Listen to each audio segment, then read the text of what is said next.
Forget everything you thought you knew about truly mastering English.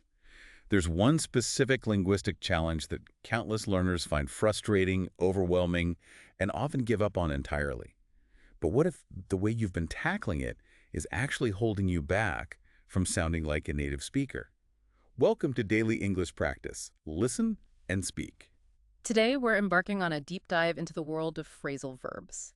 You know, those tricky combinations of a verb and what linguists often call a particle, which could be a preposition like up or an adverb like off. Exactly. For many, they're not just a hurdle, they can feel like an entire mountain on the path to fluency and truly understanding native speakers.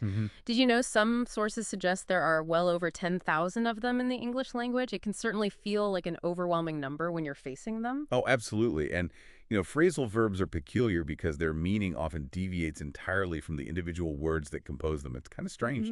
For instance, take off can mean something completely different than simply to remove an item. It could describe an airplane departing, maybe a business rapidly succeeding, or even someone just leaving in a hurry. This idiomatic, sometimes almost, poetic nature is precisely what makes them so challenging. Yeah. But also so essential for genuinely natural communication. Our deep dive into the research from linguistic studies to learner guides really highlights this unique challenge over and over. Okay, let's unpack this for you.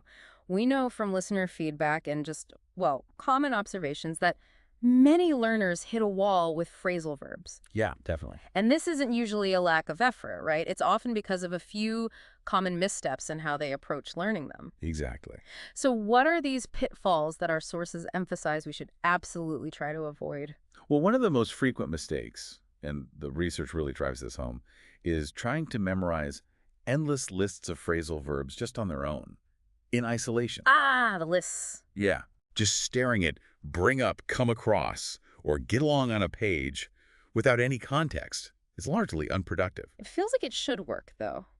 I know, but what our deep dive into cognitive science and language acquisition confirms is that your brain doesn't just store isolated data points. It builds these intricate networks of meaning. Okay. When you encounter words in meaningful sentences or situations, those connections get formed. Without them, phrasal verbs become like disconnected puzzle pieces, really hard to recall or use naturally when you actually need them in conversation. It's like trying to remember random phone numbers without associating them with a person. That makes perfect sense. Your brain needs something to latch onto, like a story or a scenario. Exactly. And it's not just about context for a single meaning, but also about understanding that a single phrasal verb can have multiple, sometimes wildly different meanings, right? Like you mentioned with takeoff. Precisely. Yeah, thinking one phrasal verb equals one meaning is a trap many learners fall into. Right. As we touched upon with takeoff, it can mean a plane lifting off, clothes being removed, or even a business's sales suddenly increasing dramatically. Wow. Okay. Or think of get over. Yeah. You could get over a fence, meaning you cross it. Physical action. Right. But you could also get over a breakup, meaning you recover emotionally. Or even get over an illness. Totally different meanings. Completely. So context is absolutely everything for figuring out their true usage. Trying to pigeonhole them into just one definition will really limit your understanding. It just doesn't work. I can see how that would be incredibly frustrating for someone learning. Okay, another big one involves grammar, specifically where to put the object when you're using a phrasal verb. This seems to trip up a lot of people. Yes, forgetting about separable versus inseparable verbs is a very common trap. It's a subtle difference, but it's really crucial. Okay, break that down. Separable, inseparable. Sure. Take turn off. You can say turn off the light, Yeah. right? Or you can say turn the light off. They mean the same thing. That's because turn off is separable. Got it. But, and this is important, if you replace the light with a pronoun, like it, the pronoun always goes between the verb and the particle. Always. Always. So it's turn it off, never turn off it. That just sounds completely wrong to a native speaker. Okay, turn it off, not turn off it. Exactly. Now compare that to look after. You look after your dog, Right. but you absolutely cannot say look the dog after. Doesn't sound right at all. Nope. That's because look after is inseparable. The object always comes after the whole phrasal verb. Ah, okay. So look after your dog or look after him. This is one of those grammatical points that, really marks you as sounding more fluent. That distinction between separable and inseparable is really important then. And what about those longer phrasal verbs, the ones with like 3 words? Yeah, that's another common issue.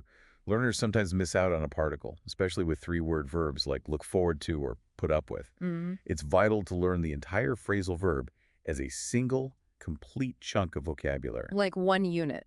Exactly. For Mm. example, you look forward to something, you don't look forward to something. Right. Or you put up with annoying noise, you don't just put up annoying noise. Okay. Likewise, using the wrong particle or even the wrong verb pattern after a phrasal verb can cause errors. For instance, saying end up to catch instead of the correct end up catching.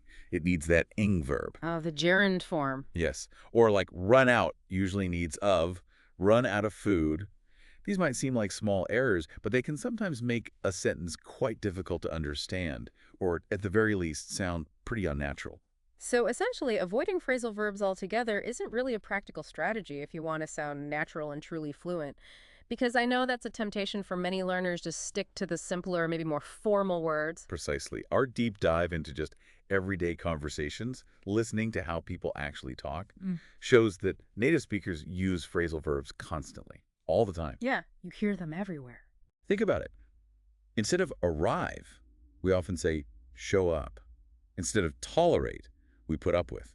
Or instead of consider, we might think over something. Right. Much more common. Sticking only to the more formal equivalents will make you sound stiff, maybe even a bit like a textbook talking. A bit robotic, maybe. Yeah, exactly. Oh. They are just integral to everyday natural communication. So if you're aiming for real fluency, for sounding like you genuinely belong in the conversation, you absolutely need to start incorporating them. It's not about memorizing all 10,000 at once, obviously, Phew. but it is about recognizing how common they are and adopting some smarter learning strategies. Okay, here's where it gets really interesting then. Now that we've pinpointed the common pitfalls and sort of understood why they hinder progress, the real question for you listening is, what does our deep dive into the research tell us are the most effective techniques for overcoming these challenges and truly mastering phrasal verbs? Okay, the big one, the overarching principle, and this is backed by loads of research in second language acquisition, is that learning them through context is just immensely effective. Context again, it keeps coming up. It really does. Yeah. This means actively encountering them in authentic materials. Think books, movies, podcasts, even just conversations with native speakers. Real world stuff. Exactly. Yeah. Seeing how check-in is used when talking about a hotel, or break up when discussing relationships, or maybe come across when describing an unexpected discovery. It helps you grasp their meaning and usage far more naturally than any list ever could. Mm. A study we looked at, for example, highlighted that simply reading text isn't quite enough on its own. Supplementing it with strategic definition access really helps significantly for long-term retention. And there's something specific about when you get those definitions, isn't there? It's not just about having them available, but the timing seems to matter. Absolutely. This is fascinating. Research, including studies on something called the generation effect, indicates that accessing definitions after you've tried to infer the meaning from the text yourself is significantly more beneficial for long-term memory than just getting the definition beforehand. So try to guess first. Yes. This process, where your brain actively tries to generate the meaning, it's like solving a mini puzzle, requires more cognitive effort from you. Right. And that effort leads to deeper encoding in your memory.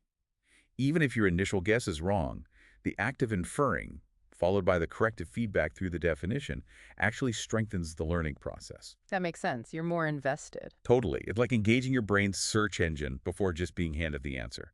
The result sticks much better. That's a crucial point, making your brain work for it a little bit. So beyond just looking up random words as you encounter them, what about ways to organize these phrasal verbs? Because there are so many. Good question.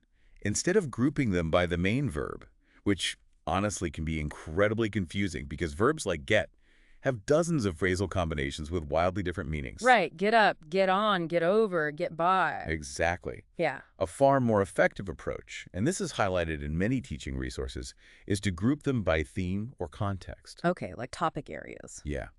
Think about phrasal verbs related to work, like carry out a task, deal with a problem, take on responsibility, or call off a meeting, or maybe phrasal verbs for traveling.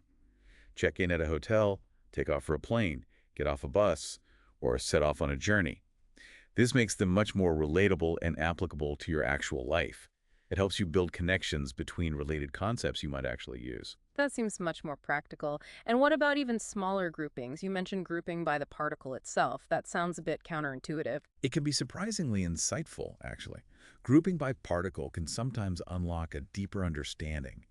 Particles often have these tendencies or sort of core meanings that subtly influence the overall phrasal verb. Tendencies, like patterns. Kind of. For example, the particle out often implies no more of something, like in they sold out of bread or the supplies ran out. Okay, depletion. Or it can mean stopping existence, like when the power went out or the fire went out. Okay. Or consider up. It often signifies completion, eat up your food, or increase, prices went up, Right. or even assembly, put up a tent. Interesting. Understanding these general tendencies, even though they're not absolute rules, can give you a powerful hint at a phrasal verb's meaning, even if it's totally new to you. Like a clue. Exactly. A good phrasal verb dictionary, something like Macmillan Phrasal Verbs Plus, can really help with this because they often specifically highlight these common particle meanings. Okay, good tip. So once you're learning them effectively through context and maybe these smart grouping methods, how do you really cement them in your memory? How do you start actually using them confidently? Active practice. It's just non-negotiable, and it needs to be varied. Can't just passively learn them. No way. Don't be afraid to make mistakes when you're speaking with native or advanced speakers. That's honestly where so much real learning happens. Practice is paramount. Embrace the errors. Totally. And explicitly asking for corrections is a fantastic way to fine-tune your usage. People are usually happy to help. Yeah. Also, listening to podcasts, watching movies, engaging with authentic recordings helps you hear phrasal verbs in natural context, see how they flow. And you can even record yourself practicing them. Ooh, okay. Yeah, record yourself saying sentences, then compare your pronunciation rhythm with the originals. It's great for self-correction. The more you use them actively and deliberately, the easier they become to remember and apply correctly. What about for those of us maybe who prefer more structured learning or want to reinforce understanding through different ways? Not everyone learns best just by listening and speaking all the time. Great point. For those who prefer a more deliberate approach, writing is incredibly powerful. You're writing them out. Yeah. Try creating short paragraphs, maybe little fictional stories, or even just a daily journal entry where you intentionally use, say, 5 or 6 different phrasal verbs you're actively learning. Making it personal. Exactly. This builds connections to your own experiences, making the learning personal and much more memorable. And for visual learners, associating phrasal verbs with images or real situations, that can be a game changer. How so? Like visualizing pick up as someone literally picking something off the ground, or maybe picking up a friend in their car, or even picking up a new skill. These mental images can really anchor them in your memory. Like creating little mental movies. Precisely. And flashcards, well, they're a classic for a reason, Yeah, right? still useful. They're perfect for quick review and testing both your recognition, do you know what it means, and your ability to actually produce the phrasal verb in a sentence. Okay. And nowadays, you can even find interactive games and apps designed specifically for phrasal verbs. Many of them incorporate spaced repetition and lots of usage examples to make the whole process more engaging and efficient. They often draw on the same research we've been talking about. And that research really does reinforce this idea of active engagement, doesn't it? It's not just about trying harder, but also about trying smarter, using these combined methods. It absolutely does. That Cambridge study we mentioned earlier, the one focusing on English learners reading texts with figurative phrasal verbs, Yeah. they found that combining those definitions given after the inferencing attempt Right. Guessing first. with what they called typographic enhancement, Yeah. basically just bolding the phrasal verb in the text, significantly increased meaning recall, especially in the long term. So drawing your eye to it helps too. Exactly. It draws your attention to the target phrase and then challenges you to make sense of it yourself before revealing the answer. So it confirms that these combined methods, which demand a deeper level of cognitive effort, provide a substantial and, importantly, a lasting learning boost. So you're really processing it. Yes. It's about explicitly identifying the target vocabulary and then prompting that crucial internal processing. Okay. So what does this all mean for you, the learner, who's striving for that natural fluency? Well, it means that mastering phrasal verbs isn't about, sheer rote memorization or being intimidated by their complexity. It's not just a memory game. Not at all. It's about adopting a strategic, active approach, engaging with them deeply in context, starting to understand the subtle patterns of particles, and challenging yourself to infer meaning before you confirm it. This isn't just about learning words, it's about building deeper, more durable memory traces and truly integrating them into your active vocabulary. Absolutely. And the journey to fluency, it is continuous, isn't it? And phrasal verbs are just such a crucial part of sounding natural and confident in English. Couldn't agree more. So, our provocative thought for you today, as you consider this deep dive we've taken, imagine if you committed to learning just one new phrasal verb each day, just one, and you actively applied these techniques we discussed, grouping it by theme, using it in a personal story, right? Looking for it in movies or podcasts you enjoy, maybe even creating a vivid mental image for it. How quickly do you think your confidence in English would transform? How soon could you really take off in your communication? Thank you for joining us for this deep dive into phrasal verbs on Daily English Practice. Listen and speak. If you found this helpful, please remember to subscribe to our channel for more insights and practical tips.